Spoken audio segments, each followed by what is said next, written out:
situated in Tooting Common. Tooting Commons. I noticed a sign. It's Tooting Commons. It's plural. And I was thinking to investigate exactly. I guess it's because it's common ground where all people are allowed, entitled to be. But as you can see, it is a beautiful day. It's so horrible. It's like the sun just hitting me here. We're going to read the Bhagavatam. If I say black, will you say white? If I say wrong, will you say right? I don't know if that's a song or not, but it should be. I'm sure a lot of people would relate to it. Canto 4, chapter 24, text 28. Called The Disputes of the Grihastha Ashram. Om Namo Bhagavate Vasudevaya. Om Namo Bhagavate Vasudevaya. Om Namo Bhagavate Vasudevaya. Alright, text 28. Lord Shiva continued, any person who is surrendered to the Supreme Personality of Godhead Krishna, the controller of everything in material nature as well as living entity, is actually very dear to me. Now Lord Shiva explains the reason he has personally come before the princes. It is because all the princes are devotees of Lord Krishna, as stated in Bhagavad Gita chapter 7, verse 19. Nam Janmani Ante Jnanam Vadyate Vasudeva Sama Sudurlabha. After many births and deaths, he is actually acknowledged surrenders unto me, knowing me to be the cause of all causes and all that is. Such a great soul is very rare. So, that's a short paragraph. But anyway, the point. Welcome to read more if you'd like, if you feel inspired. No, not really. So the point is that Lord Shiva is inclined to appreciate us, basically because they're devotees of Lord Krishna, so they've caught his attention. It says in the verse, anyone, as it says in the verse as well, anyone who's very Shay. Take it. It's okay. Is it alright? Yeah. Sorry to cause you distress. So anyone who's devotee of Lord Krishna, they get Lord Shiva's attention. Yeah, it's very powerful here. The Lord Shiva is stating first, any person who surrendered to the Supreme Personality of Godhead, the controller of everything. So Shiva is stating that he's the controller of everything. And he says, so if you're surrendered to him, then you're actually very dear to me. So, that a lot of times in ISKCON also, we almost, not exactly, but we almost kind of demonize Shiva and the demigods, and that's just so not correct. Of course, we see that Lord Shiva kind of, at some point, he fights Krishna. Indra is always doing something that is Great. Adverse to Krishna in some way.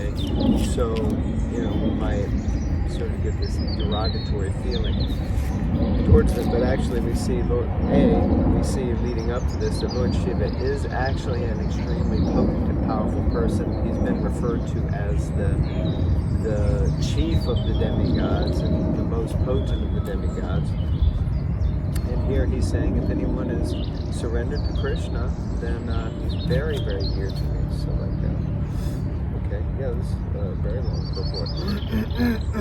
Excuse me. Lord Shiva is rarely seen by common men, and similarly a person who is fully surrendered unto Vasudeva Krishna is also very rarely seen, because a person who is fully surrendered unto the Supreme Lord is very rare. Sa Mahatma Sudurlabha. Consequently, Lord Shiva came especially to see the Prachetas because they were fully surrendered unto the Supreme Personality of Godhead, Vasudeva. Vasudeva is also mentioned in the beginning of Srimad Bhagavatam in the mantra, Om Namo Bhagavate Vasudevaya. Since Vasudeva is the ultimate truth, Lord Shiva openly proclaims that one who is a devotee of Lord Vasudeva, who is surrendered to Lord Krishna, is actually very dear to him. Lord Vasudeva Krishna is worshipable not only by ordinary living entities, but by demigods like Lord Shiva, Lord Brahma, and others. Yam Brahma Varunindra Rudra Maruta Stumbanta Divyastaiva. Bhagavatam 12:13-1. Krishna is worshipped by Lord Brahma, Lord Shiva, Varun, Indra, Chandra, and all the other demigods. That is also the situation with the devotee. Wow, interesting. Indeed, one who takes to Krishna consciousness immediately becomes very dear to anyone who is simply finding out and beginning to understand what Krishna consciousness actually is. So let me just read that. That is also the situation. Indeed, anyone who takes to Krishna consciousness immediately becomes very dear to anyone who is simply finding out and beginning to understand what Krishna consciousness actually is. Similarly, all the demigods are also trying to find out who is actually surrendered to Lord Vasudeva. Because the Pracheta princes were surrendered to Vasudeva, Lord Shiva willingly came forth to see them. Okay, so it's very interesting points here. One a little complicated and didn't quite make sense, but I get it, I think. The main point here is that the demigods are very difficult to see. The point that's being made here is not only are the demigods very difficult to see, but those who are actually devoted to and surrendered to Lord Krishna are also very, very difficult to see. So therefore, the demigods, and in this instance, Lord Shiva, has specifically and particularly come to see the Prachetas because they are surrendered to the Lord, which is a very powerful thing. The confusing statement for me is that Prabhupada stated that those who are kind of, he said, trying to understand, simply finding out and beginning to understand what Krishna consciousness is, also want to see a pure devotee of the Lord.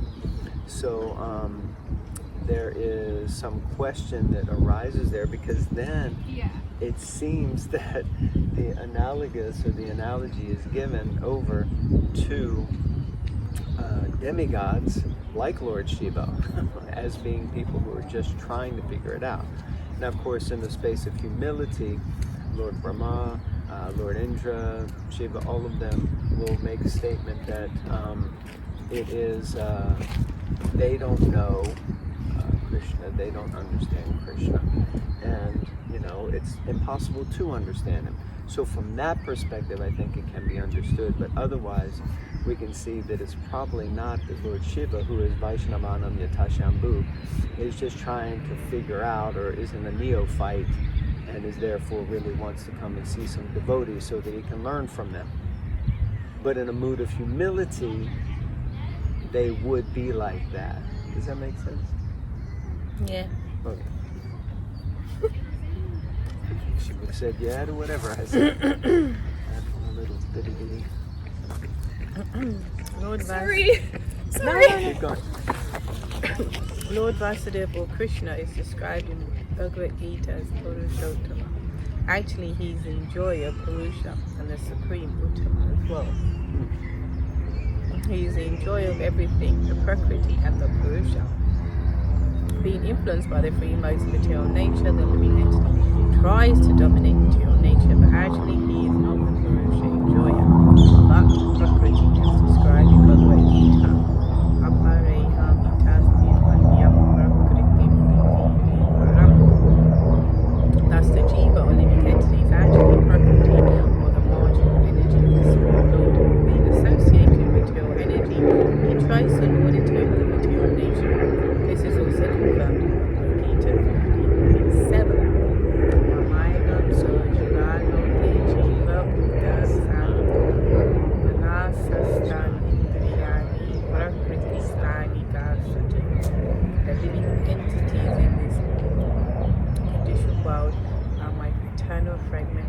themselves. Due to conditioned life, they are struggling very hard with the six senses, which include the mind. Ain't that the truth? Say it again, brother. Ain't that the truth? Say it again, sister. I think Bhaktivedanta Maharaj, when he was on the planet, going back, gosh, 20 odd years. he, from what I saw anyway, he was one of the first, if the only one, of the gurus in ISKCON that started highlighting mental health and the dangers of poor mental health.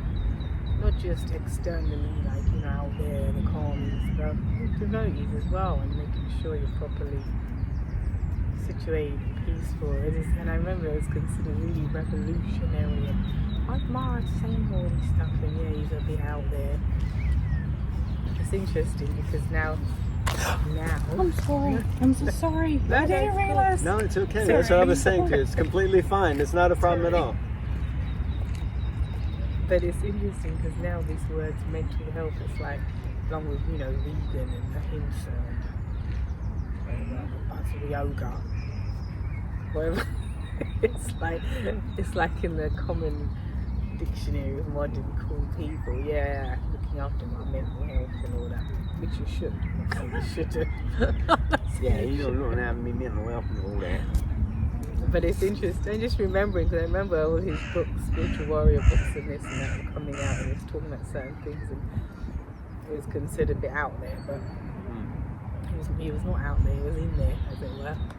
He was well in there. Yeah, it's true. It's like, it's the senses, it's the mind, it's the senses. What was it, something I just saw the other day? Someone was just saying now that they're in their mid-40s,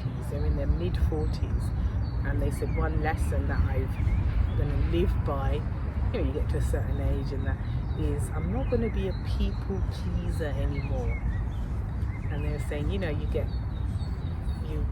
you want to look a certain way, your senses are, you know, you become agitated, all this, because it's impossible to please everyone and anyone even, you know. So this person was just saying they feel so less stressed and peaceful because they're just, am I okay? Do I look okay? Do I feel okay? And that's it. Not like, how is it going to feel when I enter this room? Are they all going to, have I even looking a certain way to please other people? You know, people pleaser. That was a good point. Sorry, I got that from Next paragraph. By endeavoring to dominate and not please the people. No, that's not what it says. It says, by endeavoring to dominate material nature, living entity simply struggles hard for existence. Indeed, he struggles so hard to enjoy himself that he cannot even enjoy the material resources. Thus he is sometimes called Prakriti or Jiva. Lord have mercy, please forgive me. It's the pollen. No, I swallowed and Swallowed. went in the wrong place. Oh. For he is situated in the marginal potency. When the living entity is covered with the three modes of material nature, he is called Jiva Samgita. Samgita.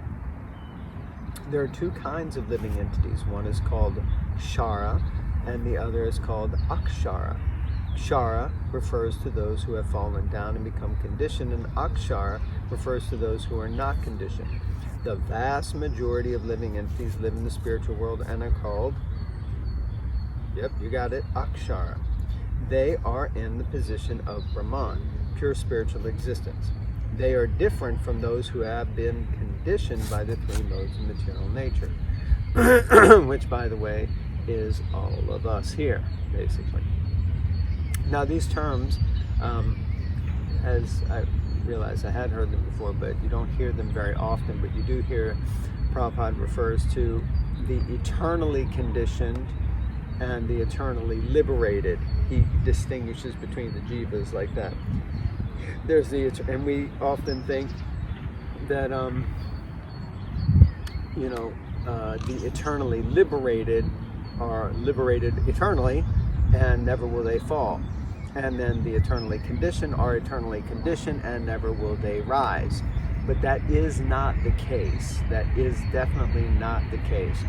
Those who are in the eternally conditioned place have come to inhabit the material world and become quote-unquote eternally conditioned.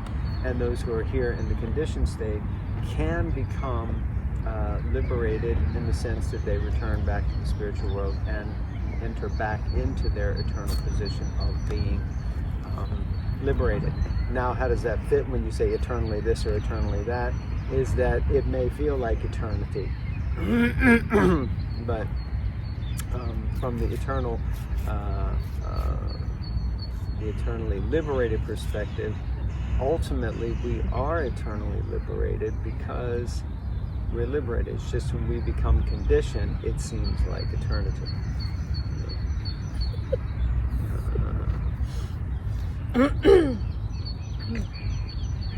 Being above both the Shara and Akshara, Lord Krishna Vasudeva is described in Bhagavad Gita 15.18 as Purushottama. The impersonalists may say that Vasudeva is the impersonal Brahman, but actually the impersonal Brahman is subordinate to Krishna as confirmed in Bhagavad Gita 14.27, Brahmano he pratishtaham.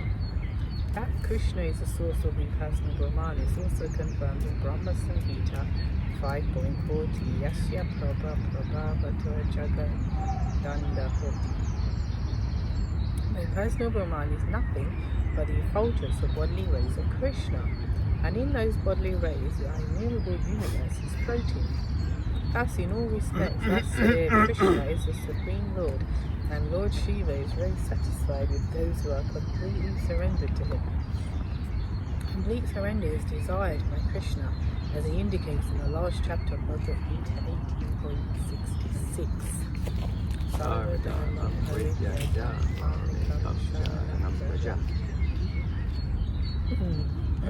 Yeah, I was just thinking, because it says, excuse me please, and it says that Lord Shiva is satisfied with those who are surrendered to Krishna. And I was just thinking how Prabhupada explains in his books that you don't need to worry about pleasing the forefathers and doing this ritual and doing that, and pleasing the demigods and this, if you take to this process, because it's like coming straight to Krishna, and everyone else, you've fulfilled all other duties. So it just reminded me of that, because Krishna is pleased. No, duck. Krishna's pleased. Krishna's pleased with us, and so everyone else is as well. We get all the blessings of the demigods and everyone else. We're getting distracted by a dog.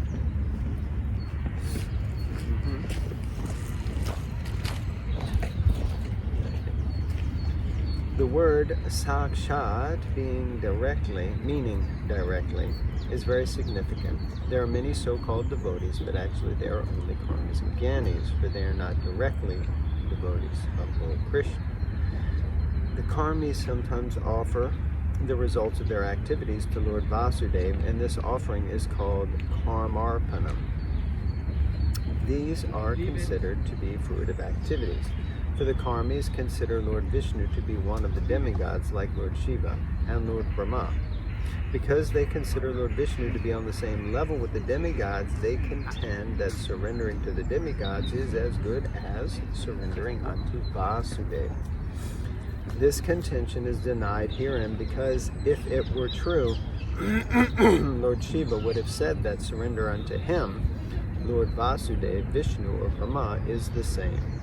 However, Lord Shiva does not say this because he himself surrenders unto Vasudeva, and whoever else surrenders unto Vasudeva is very, very dear to him. This is expressed herein openly. The conclusion is that a devotee of Lord Shiva is not dear to Lord Shiva, but a devotee of Lord Krishna is very dear to Lord Shiva. Very nice. Interesting. I like when it's explained, this term karmi, because devotees use it very derogatorily. Often it's used like, oh, those karmis, they're karmis, or he's a karmi. Like they're a low-class person who, just is a sense enjoyer.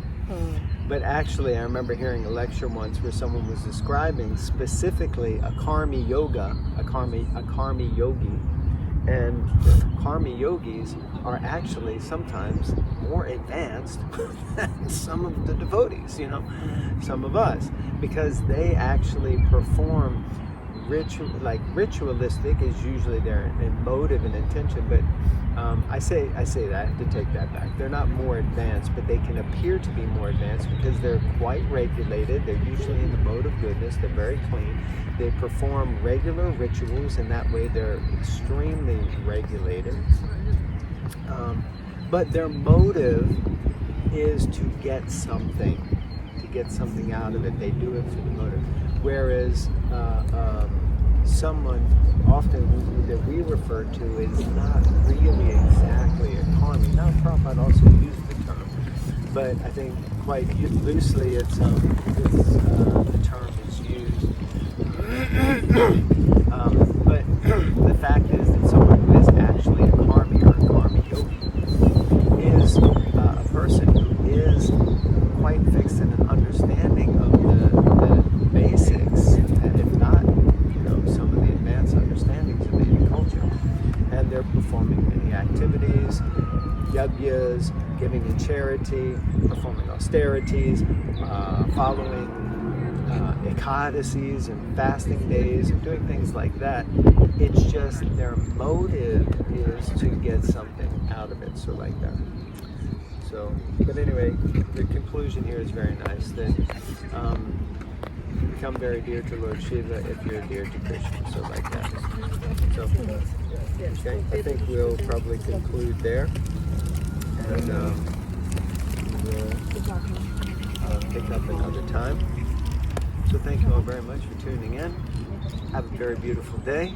Wishing you all the best. Please read Srimad Bhagavatam. Any concluding words? Hare Krishna. Exactly. Bye.